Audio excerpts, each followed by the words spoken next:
ใส่เกลือร้อยใส่เกลือทีละตัวทีละ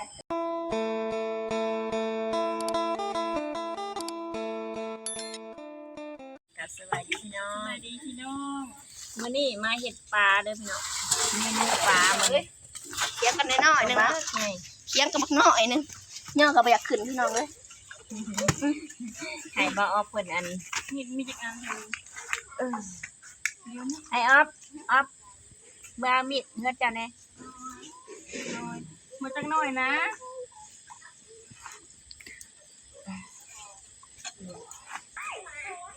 วันนี้ได้ปลาตัวใหญ่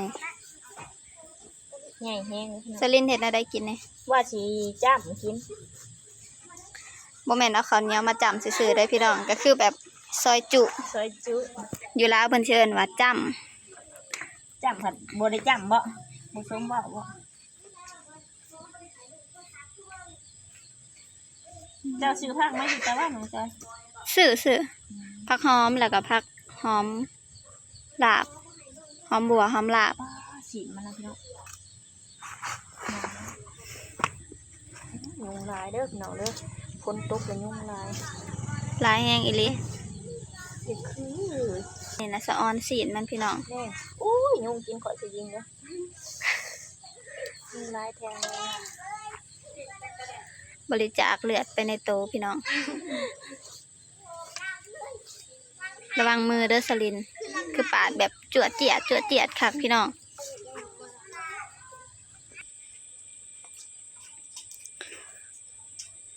ตอนนี้ให้สลินเพิ่นแล่สีนฟ้าก่อนหนูจ้อยเอาลงมามื้อน่ะตัวเดียวบ่หรือสองกินนะพ่อใหญ่ก็ได้หลายเติบเนาะตัวใหญ่เด้ประมาณซ้ำนี้แหละเห็ดปลาเนี่ยจังหยกให้เธอยิงเลยพี่น้องเพราะว่าเพิ่นเคยไปเห็ดงานอยู่ตลาดเคยคั่วปลามันบ่แม่นคั่วปลาน้องเถื่อเขาจะมาสั่งหลายๆนะบอกว่าเถื่อละ100 โล200 โลต้องได้คั่วหายบ่แล้วแต่ผูกเขามักง่ายเขาก็ให้คั่วหายถ้าก็คั่วให้ข่อยเด้อข่อยสิมาเอาแล้วก็คั่วให้เขาแล้วก็เขามาเอาแสดงว่าบ่หายเซายิงโซสเต็ปฝีมือซะนะถ้าบ่ออกมาก่อนถามีดนะพี่น้องมีดมีอันเดียวผู้ใดบ่เคยกินกะลองเอาไปเฮ็ดกินเบิ่งพี่น้องจำปลาสูตรสาวลาวก็คือเฮ็ดจำปลานี่ก็หลายคลิปเลยพี่น้องฟังไทยเพิ่นก็ถามว่าอีหยังคือจำปลาเพิ่นบ่เคยกินหั่นนะแล้วก็บ่เคยกินอีกแบบว่าเอาใส่ไปขัวเฮ็ดแจ่วนะเดี๋ยวมื้อนี้มาเบิ่งนำกันพี่น้อง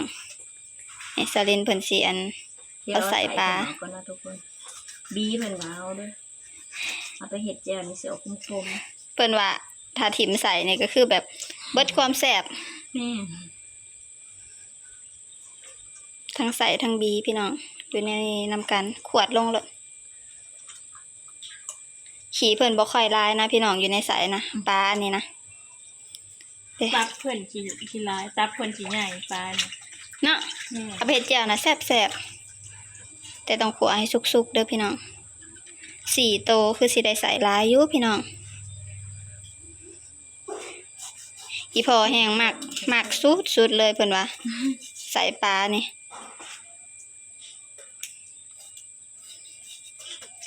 เขียนของนี่นะสำคัญนางงอกนี่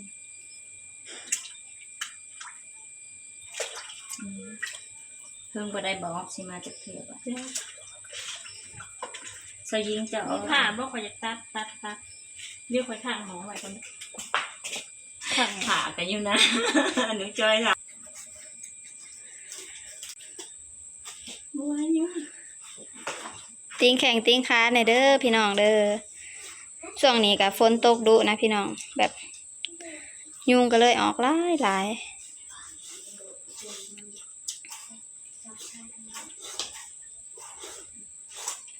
ย่อมเด้อท่านะแผลปลาในนี้นะเป็นไรห่วยสีนมันสิติดอยู่กระดูกมันหลายเพื่อมันจะออกจริง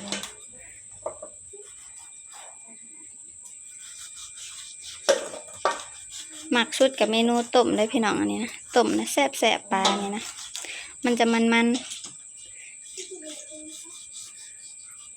ศีลเพิ่นก็หลาย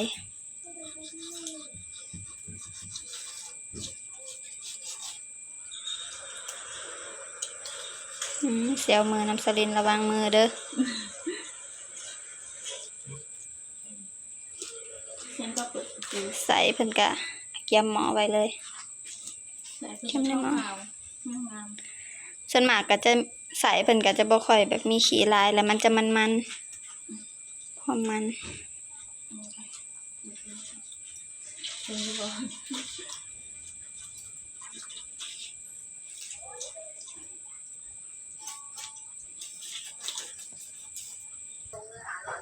อันนี้ก็สิเป็นขัวใสเนาะพี่น้องเวลาเฮาขัวใสนี่เฮาก็สิใส่เกลือแล้วก็เป็นนัวปลาแดกลงน้ำทุกคนเวลาไปก้อยแจ่วมันจังนัวลูก ขนมตลอดไปแล้วค่ะเอาเราสิหลายๆแน่เลยกับบ่ได้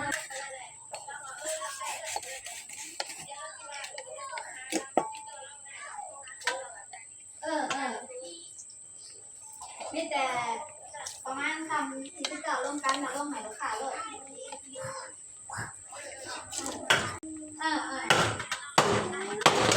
ไหว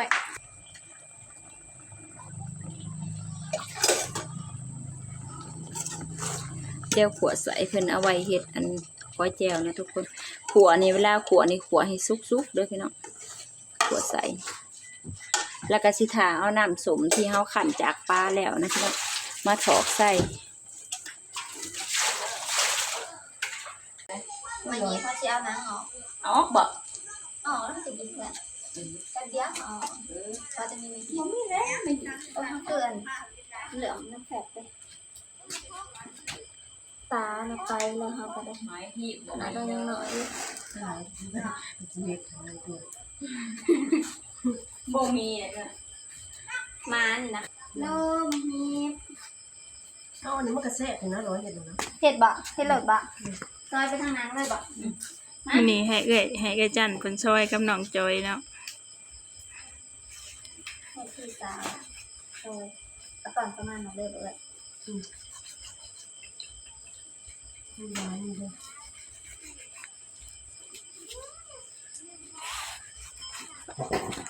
มาพี่น้องเลยซอย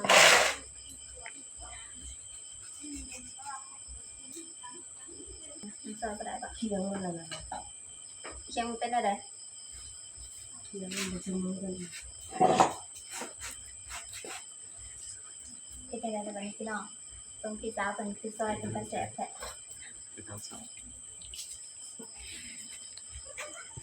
ลงนี่ได้ปะ แม่น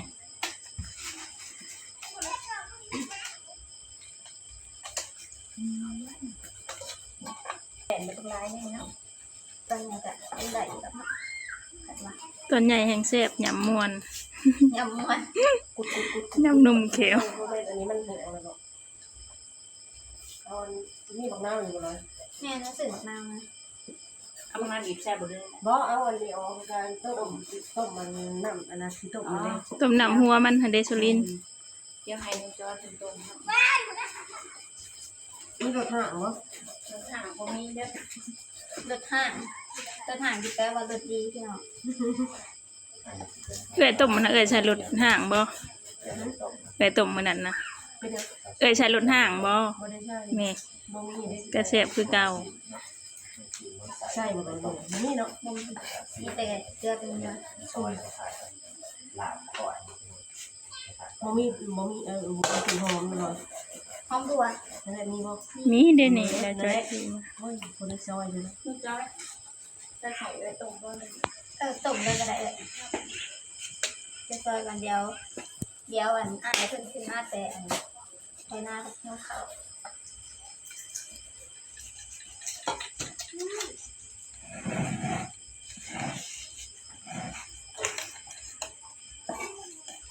เคียงก็ได้ ง่ายพี่น้อง ปลากระตัวใหญ่ๆพี่น้อง ทุกโลเลย 4 โลกว่า อันนี้มันต้องเป็นกะปิเลยนะ อ เดือดสปริงกันเด้ ที่บ่เห็ดมันแบบมีดเนี่ยมีอันเดียวเลย จ้อง ตอนนั้นได้สลอยนั่นล้างตู้นะ มันบ่อันเป็นเลยพี่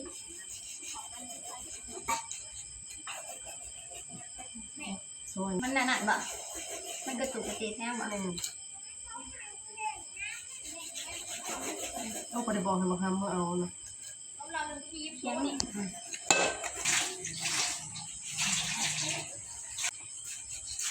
โอ้แล้วยังมันเสียเวลานี่ ย่างสิไปต้มไปเอาที่จะว่าเอาที่จะนั่งท้องได้ สลินเพิ่นไปต่อมือบัดนี้ ไปต่อมือกับพี่จัน เดี๋ยวซองไอ้น้องสิมาทำการซอยนะพี่น้องพี่จันเนี่ยเพิ่นหมักเปื่อยใหญ่ๆเด้อพี่น้อง ทุกเละไว้ดอกนิ่งเละไว้ บ่แม่นหยังดอกเน้นแล้วไว้ ถ้ามันจะได้บ่เละเด้ น่าเอากันแล้วนะ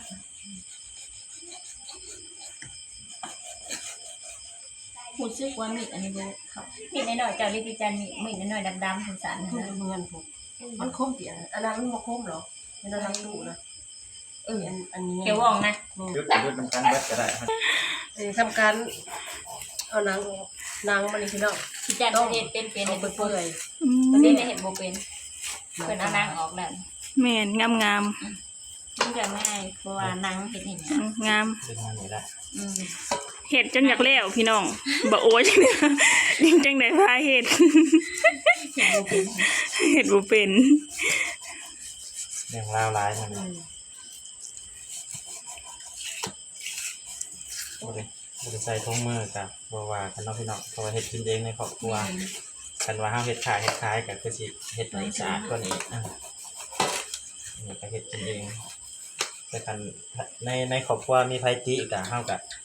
เข้าทางเฮาแล้วเนาะเพิ่นแบบว่าสมมุติว่าเพิ่นบ่กล้ากินเฮาก็คือทางกินผู้เดียวหันนะพี่น้องพอดีเข้าทางเลยแต่ก็ล้างมืออยู่เว้าเล่นๆพี่น้องเบิดแล้วบ่ตัวสิดึงหนัง อันนี้เอาไปต้มได้ไหมจ้อยนาง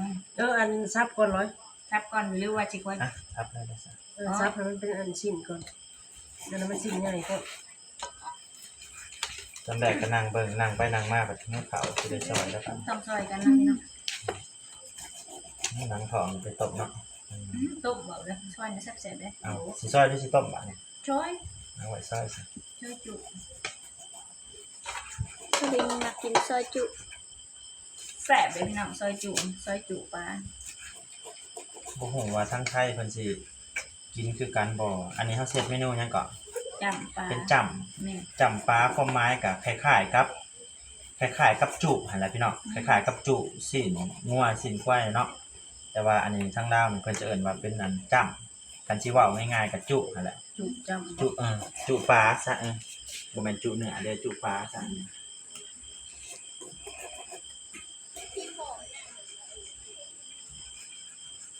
คำบอกนะมันแบบว่าจำกินเลยจ้ะ คุย คุยโชดเงินด้วย ซื้อเมนูน่ะมันจ้ำเนาะแต่มากินแท้น่ะมันคุยสดแต่ละพออีแม่ปู่ย่าตายายพาเอิ้นมาเลย ได้บอกตอนนี้พี่จันได้เป็นคนถือ โชคดี สุกดีกันมันร้อนจังลงดูโมเมนต์ว่าลงให้ก็ทำเป็นไม่ได้ ก็บอกได้ ล้าง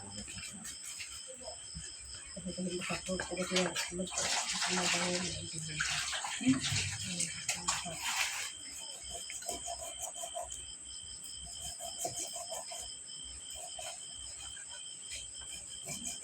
เมื่อนี้กินข้าวรวมญาติเด้อพี่น้อง มือมันจะนอนก็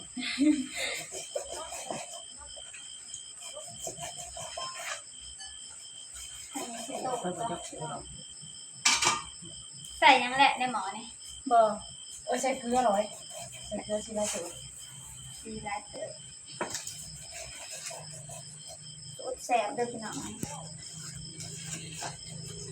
มื้อจอยเพิ่นสิต้มปลา มาเบิ่งสาวๆแต่งกินแบบนี้เนาะ ตอนนี้อยู่ในขั้นตอนซอยจุแต่ว่าอยู่ลาวมันจะเป็นแบบจับซอยจับคล้ายๆกับซอยจุเนื้อจะอันเดียวกันกันจะว่าต่างแต่วัตถุดิบซื้อเนาะ โอ้พอนะ อันนี้โมแมนปลากระป๋องเด้อพี่น้องแต่ก็เป็น3 แม่ครัว 3 แม่ครัว 3 แม่ครัวแต่เป็นปลากระป๋อง เอฟซีว่า ปลา ว่า สจมก็ไล่ละ สร้างในครัวเนาะ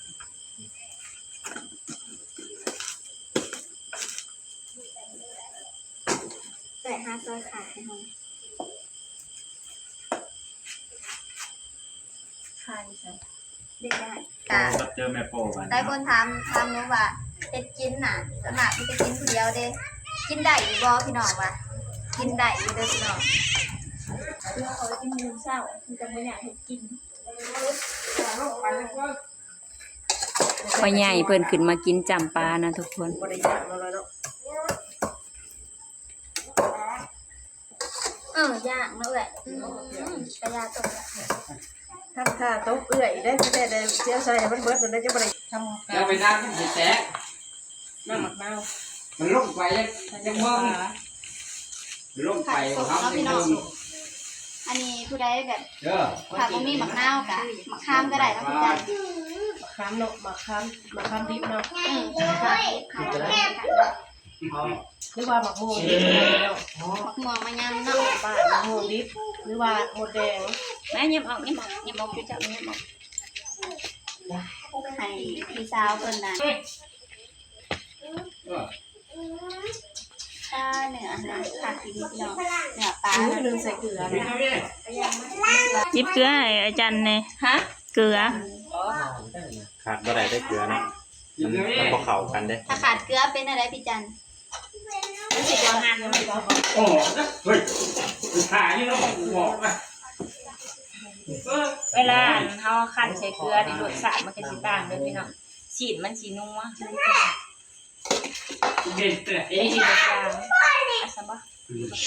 คือเดียว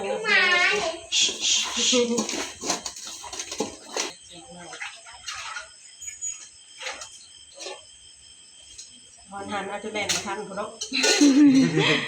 บอกเรื่องอะไรอยู่ออกอยู่นอกถ่ายอยู่นอกคน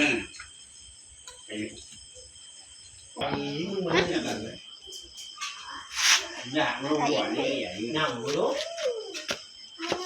บ่ไหวใช้ต้มน้ำบ่เอ่ยเบิดแหละยังอยู่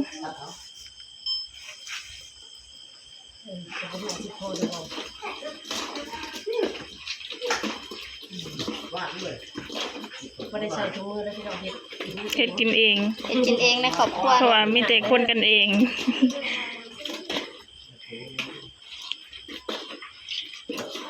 เพิ่นว่าถ้าผู้ใดขันบ่เป็นบ่ถึงวิธีนี่ปลาสิบ่หันเลยพี่น้อง แต่ก็กิน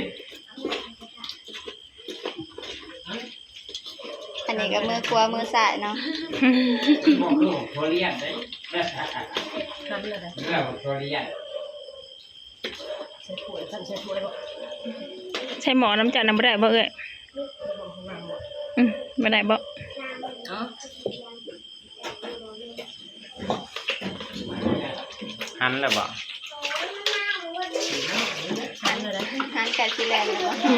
ได้แล้วกำลังสตาร์ทรถแล้วตอนนี้กำลังสตาร์ทเครื่อง หมอต้มเนาะก็กดปุ๊บๆๆๆสั่นเลยพี่น้อง กินถามอะไรก็ นี่แหละพี่น้องเฮาขันใส่เกลือใส่มะนาวเนาะขันสมแล้วเฮาก็สิมาปั่น ไป ปั่นเอาน้ำสมเพิ่นเนาะ จักโลนี่หน่อย 4 โลตายเนาะเฮาก็ว่าร้ายมันตัวใหญ่ ใส่เนื้อมันเนาะ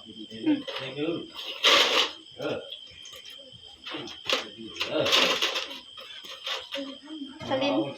น้ำพ่อบ่ซั่นนี่ พี่จันมาได้ บ่มันใช่ บ่มั่นใจตัดสินใจเองผู้เดียวบ่ได้ น้ำสมมันนี่เอาไว้ใส่ต้มเนาะ อ่ะพี่จันตกแต่งนะเด้อ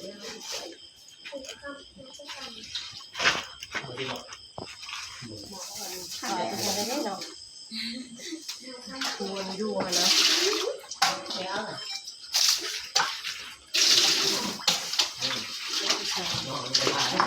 ก้อยแจ่วนี่จะยกให้พี่จันเด้อเพราะว่าพี่แจ่วเป็นก้อยแจ่วแซ่บ จันแล้ว บ้านรถค้าเลยได้ ลูกไข่กันนะ ไม่น่าเลย ในหน้ากบ ไม่ แด คง ง เลยดู ในหน้ากบแดงหาลูกโม่นี่แน่ มัน มัน เสี ไหวย หน่อย ไม่ไหวเลยแต่ว่าบ้านเดี๋ยว ลงไปลองรถเขาลงไปลองรถ น้ำชุ่มเขาใส่ขันใส่ในบ้านเลย ไม่น่าเกลียดเลย นี่ก็จะเอิญ อันนี้ เอานะ พี่จันเพิ่นบีบน้ำมักนาวเนาะทุกคนเพิ่นบีบน้ำมักนาวเพิ่นสิใช้ต้มคล้ายๆคือว่าอยู่ทางไทยก็เพิ่นสิเฮ็ดต้มยำอหยังประมาณนี้หั้นนะเพราะว่าเพิ่นใช้มักนาวเพิ่นสิใช้น้ำมักนาวเพราะว่าพี่จันเพิ่นเฮ็ดแบบ เลยบอกว่าแล้ว แซ่บต้มสม อันนี้มักน้ำสด เพิ่นบีบมักนาวสดมักนาวเพิ่นซอยไว้ เสียงก็สิซาลามุนเนี่ยเด้อพี่น้องเพราะว่า ลงเนี่ยนะ ร่วมญาติมันเนี่ยร่วมญาติ ออกนอกแล้ว ย่านลาย อันนี้คือน้ำมักนาว บอกแหล่บอกคือบอกเป็นไงเลยบอก ว่าเดือดละบ่ลอย บกแล้ว มันก็เลยต้อง อันนี้ก็คือซาลินเพิ่นล้างพักเนาะทุกคนล้างพักสีทาไว้กินจำปลาล้างพักไว้ คือกันกับซอยจุเนาะพี่น้องพักก็คือกัน ที่เห็นมันเหี่ยวเขาใส่เลย นอนแล้วนอนหลับเลย สิใส่แล้วก็น้ำมาสิใส่ แค่รอกันเลย โอ้ยร้านขับร้านคูณของเราไปหน่อยนะ มันก็เอื้อ อัน ย นี้ที่เฮาคั่นแล้วเฮามาลวกเนาะเพื่อคนที่บ่กินดิบแต่เราบางคนก็กินดิบแต่ส่วนใหญ่มันกินดิบ อันนี้เพิ่นเอิ้นว่าผักสลัดกรอบเป็นคน แซ่บๆเลย แซ่บมันกรอบ ง่ายคือเราปกติ ย่านช้างมาเราเลยพี่น้อง เป็นแบบที่ให้ถอดหัวให้ดู เอาไว้ได้ก่อนนะคะ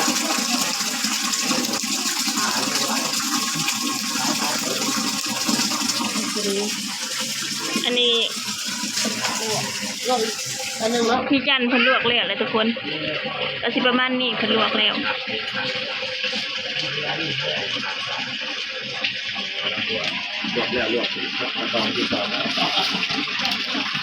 ตัดมาเป็นหลังค่ะ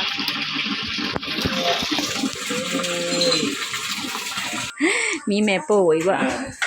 โอ้ก็ได้กับต้องสิทธิ์ใส่นะแม่โป เอาลงเลยบ่นี่ดันลงเลยบ่ดันลงเลยบ่ได้เอาไว้ใส่เลยได้มาหนึ่งมันเป็นมาได้ดีจ้ะ ตัดลงเลยนะจะเว้าแบบเข้าใจภาษาไทยได้เลย ได้ใช้บ่ได้หาฟ้าปิดบ่เห็นอะไรเนาะบัดเนาะ สต๊อกเป็นลูกประทั้งสองคน เมนูต้มพี่น้องฝีมือเอื่อยเพิ่นแซ่บเพิ่นต้มวังหันกับป้าต้ม ตอนนี้เราได้หับบอกมาหนาทีเนาะเกลือกระดาษซอยหอมใส่เจียว โอ้ยเดี๋ยวตักปลาถึงก่อนนี่มันสิเล็ก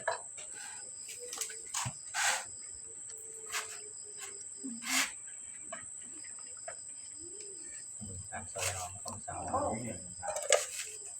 สมัครกันได้พี่น้องซอยหอมมันสิแสบตา ซอยไปอกหักไป หายไปน้ำบ่ เรื่องที่เขาในบ้าน แน่ว่าวังนั้นนี่หนูเจ้าบ่ทันหิวข้าววันนี้เริ่มหิวแล้ว ให้ถือโทรศัพท์มาบ่ไปพูดแล้วบ่ นี่เริ่มแล้ว อันอะไร เริ่ เข้าม อยาก เนี่ย เสียบแล้ว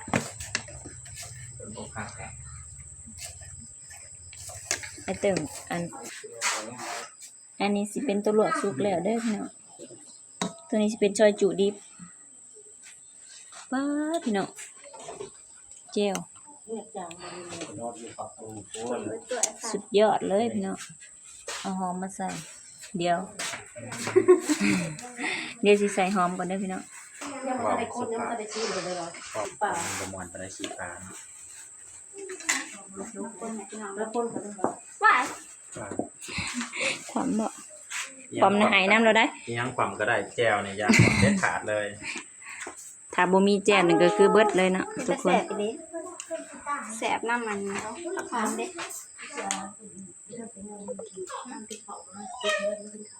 มันล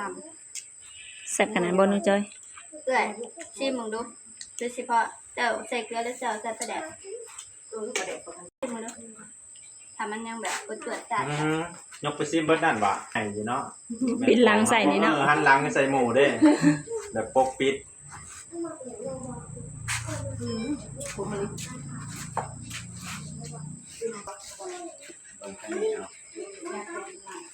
ต้มว่าท่านเนี่ย แม่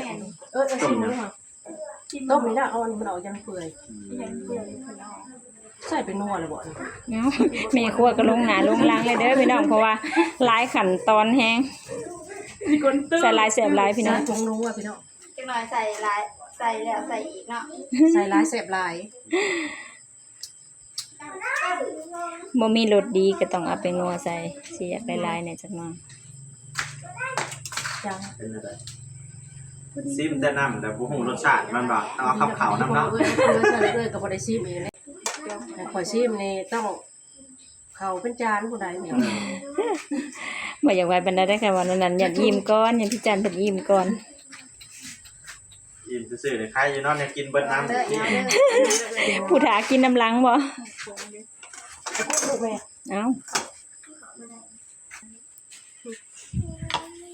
เอื้อยเพิ่นทำการแบ่งอันขี้ปลาแล้วก็แบ่งอันจำปลาต้มปลา แม่ อย่างละ2ละ2เลย จากสามซะเนาะ สามบอกคนเฮาหลายแฮงๆพี่น้องญาติหลายเด้อมื้อนี้ เล็กน้อยทั้งผู้ใหญ่ คน บอกให้ผู้หาลุง ลูกหลาน